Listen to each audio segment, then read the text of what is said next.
Hey, how's it going, guys? DJF here. Smash that like button, and today we're going to be covering the OP-1 and basically how to make drum kits for it using this utility right here, which is called the OP-1 drum utility. So let's go ahead and do this, shall we?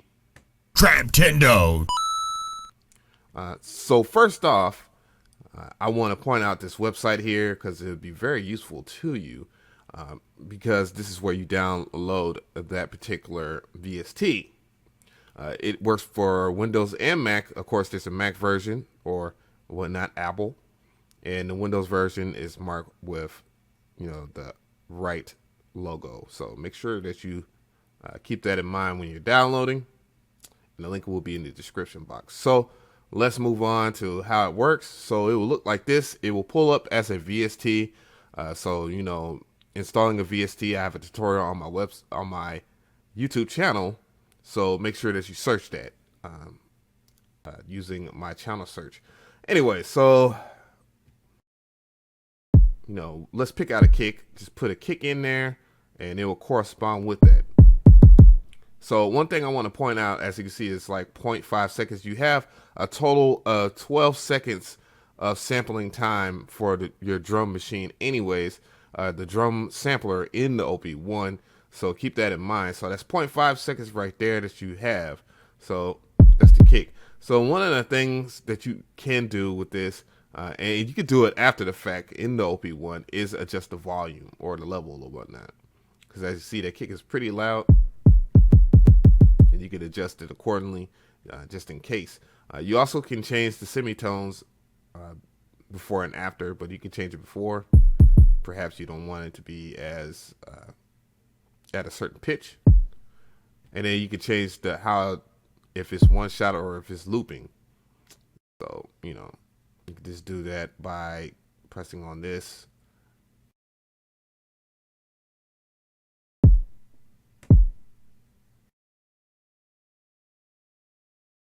That's how you would set it up.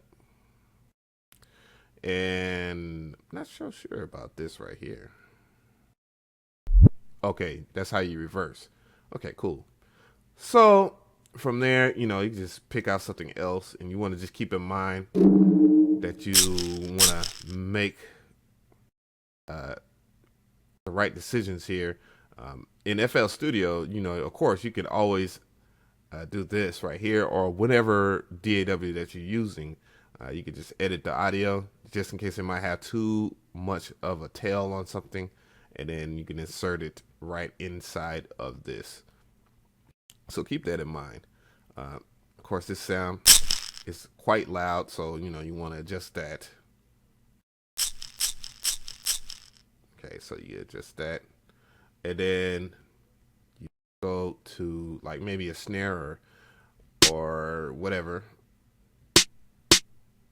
and check the level on that. Just make sure that you check your levels or whatnot, because it will be piping loud in the OP-1, and it will cause like certain unwanted distortion characteristics in it. But you can mix after the fact that you export it all. And speaking of which, just keep in mind that you only have like 12 seconds of sampling time using the drum sampler. So, this adds up, and you have this right here, and it's called the total duration. So I already use 1.61 seconds here. So, you got to keep that in mind. So if you have long samples like 808s per se, they're going to be they're going to take up a lot of sample time depending on how the 808 sounds. So, if you do something like that. So keep that in mind there. So basically right there, you have everything all together there. And we'll just press the export the AIF file, which is the file that is supported by the OP-1. And then, to have, I usually put on that desktop. I'll just name this test. It will export to the desktop. It's not really a long process because there's only 12 seconds of sampling time you're talking about on a modern computer. So now we're going to go and access the OP-1. So I'm going to go to the OP-1 here.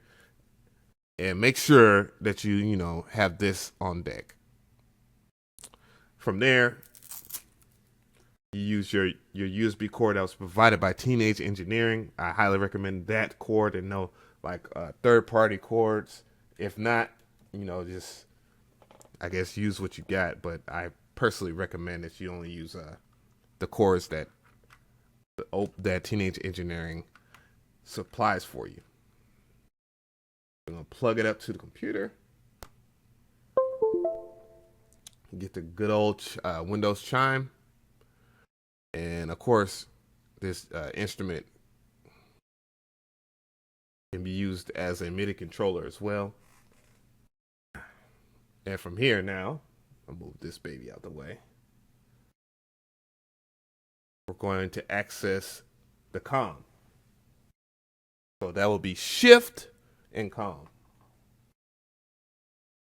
All right, from there, you want to select disk. So you're using these buttons right here. You have access to these buttons. Press disk.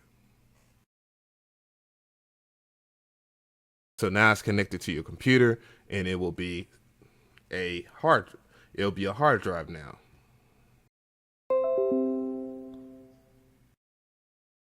Now we'll venture off to the desktop here, and as you can see, my C drive is, holy goodness. But the drive now is the G drive. That is your OP-1 hard drive or whatever, or at least that's on my computer. You just go ahead and access that. You'll go into your drums and go into user. And now you'll take that file, since we named it test, and I'm going to cut it and paste it into this folder. You can go ahead and close that folder. The next step, since you already dragged and dropped the file for your drums into the user folder, you just go ahead and press 1.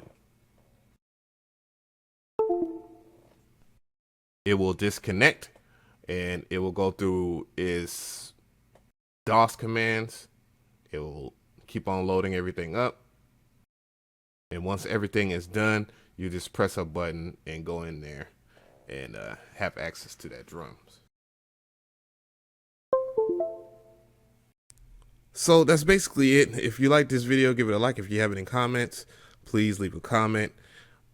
Tell me what other things you want me to cover on the OP-1. I could do some more tutorials or whatnot, and I will be glad to help y'all out. Thank you so much. I'm DJ Av. Later.